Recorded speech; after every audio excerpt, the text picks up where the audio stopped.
എൻ്റെ പേര് സുരേഷ് കുമാറാണ്. എനിക്ക് സ്റ്റോക്ക് വന്നാണ്. സ്റ്റോക്ക് വന്ന് ഇങ്ങനെ കുറെ പ്രശ്നങ്ങളായി സംസാരിക്കാൻ പറ്റാണ്ടായി. ഈ സംസാരിക്കാൻ പറ്റുന്നതിന് മുമ്പ് 10 തവണ കാലും കൈയും ഈ ചൊണ്ണയും ഓടിപ്പോയി. പിന്നെ നടക്കാനും പറ്റില്ല. ആകെ വിഷം തരഞ്ഞു. ഇതിപ്പോ വർത്താനം പറയാൻ ഇപ്പം കഴിയുന്ന ഇങ്ങനെയൊക്കെ പറയുന്ന ഒരു കഴിവ് തന്നെയാണ്. ഇതിങ്ങനെയും പറയാല. 2-3 മാസം വീട്ടിൽ നിന്ന് പിന്നെ ഈ ആൾക്കാർ വന്നാൽ എന്തെങ്കിലും പറയണ്ടേ, അങ്ങനെ ഒളിപ്പിക്കുന്നു. അങ്ങനെ എന്താ ബലഭാഗം പിന്നെ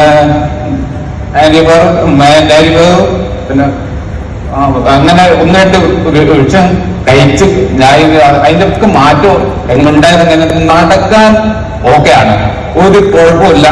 ഞാൻ പണ്ട് ബാലശ്ശേരി വെച്ചൊരു പ്രോഗ്രാം ഉണ്ടായിരുന്നു. ആണ് ഞാൻ പറഞ്ഞ കുറെ വിഷയം പറഞ്ഞു. എന്നാൽ ഞാൻ വെള്ളം വാടിയാൽ ഉണ്ടാവുന്ന കരുതി ഞാൻ പറഞ്ഞ. ഞാൻ പിന്നെ ഞങ്ങൾക്ക് മലയിൽ സ്ഥലമുണ്ട്. അവിടുന്ന് തെങ്ങിന്റെ മുകളിൽ ഞാൻ സ്വന്തം കയറി ആ തേങ്ങ വലിച്ചിട്ട് ആര് പേരും പറയാൻ വേണ്ടി ബാക്കി ഓള് പറയും വിചാരിച്ചു.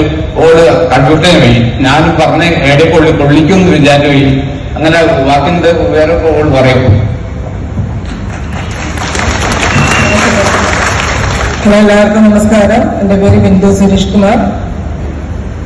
ഏട്ടൻ പറഞ്ഞത് 2 വർഷം മുമ്പ് പണിസ്ഥലത്ത് വെച്ച് അദ്ദേഹത്തിന് സ്ട്രോക്ക് വന്നിട്ടുണ്ടായിരുന്നു. വളരെ കഴുത്തും കാലിനും അതുപോലെ സംസാരം തീരെ ഉണ്ടായിരുന്നില്ല. പ്രശ്നമായിരുന്നു, സംസാരിക്കാൻ തീരെ പറ്റാറുണ്ടായിരുന്നില്ല. അപ്പം ഞങ്ങള് ഇംഗ്ലീഷ് മെഡിസിൻ യൂസ് ചെയ്യുന്നുണ്ട് KMCയിൽ കാണിച്ചിട്ട്. അപ്പൊ ആ കാണിക്കുന്ന സമയത്ത് ഒരു 2-3 മാസമായ സമയത്താണ് നമുക്ക് ഇതിനൊക്കെ അനീഫൈനെ കുറിച്ചും അതുപോലെ തന്നെ വെൽക്കാറിനെ കുറിച്ചും എന്റെ ഫ്രണ്ടായിട്ടുള്ള ഭരതൻ സാറും അനീഷ് സാറും കൂടെ എന്നോട് വന്ന് പറയുന്നത്. അപ്പം ആ സമയത്ത് ഞരമ്പിന്റെ പ്രവർത്തനങ്ങൾ പറഞ്ഞാൽ നല്ലതാണ്, മറ്റേ ബ്ലഡ് സർക്കുലേഷൻ വർദ്ധിക്കാൻ നല്ലതാണ് വെൽഹാർട്ട് 95. അപ്പം അതുകൊണ്ട് ഞാൻ വാങ്ങി ഉപയോഗിക്കാൻ തീരുമാനിച്ചു. അങ്ങനെ ഞങ്ങൾ 4 മാസം തുടർച്ചയായിട്ട് 95ഉം വെൽഹാർട്ടും വാങ്ങി ഉപയോഗിച്ചു. അപ്പൊ അതിന്റെ ഫലമായിട്ട് നടക്കുമെന്ന് ചോദിച്ചാൽ നടക്കും, പക്ഷെ എന്തില്ല, ബലമില്ല. വലത് കാലിലും കഴിക്കും, ബലമില്ല. അപ്പം ആ ഒരു ബലക്കുറവും പ്രശ്നങ്ങളും കാര്യങ്ങളൊക്കെ നന്നായിട്ട് മാറിക്കിട്ടി. ആ 95ഉം വെൽഹാർട്ടും യൂസ് ചെയ്തതിന്റെ ഫലമായിട്ട്. പിന്നെ ഏട്ടൻ പറഞ്ഞത് എന്താ വെച്ചാല്, ഏട്ടൻ പറഞ്ഞ് മുഴുമിച്ചിട്ടുണ്ട്. അപ്പൊ എന്നോട് പറയാറുണ്ടായിരുന്നു വണ്ടി ഓടിക്കാൻ സമ്മതിക്കരുത്, ഉയരങ്ങളിൽ കയറാൻ സമ്മതിക്കരുത്, പിന്നെ നമ്മള് എന്താ പറയുക ബിൽഡിങ്ങിന്റെ മുകളിൽ കയറാൻ വേണ്ടി സമ്മതിക്കരുത് എന്നൊക്കെ പറയായിരുന്നു ആൾക്കാർ. പക്ഷെ എന്നാലും ഞാൻ കരുതും എന്താ വെച്ചാൽ മൂപ്പർക്ക് പറ്റുന്നതാണെങ്കിൽ മൂപ്പർ ചെയ്തോട്ടെ, മൂപ്പർക്ക് ഒരു കോൺഫിഡൻസ് ഉണ്ടാവല്ലോ.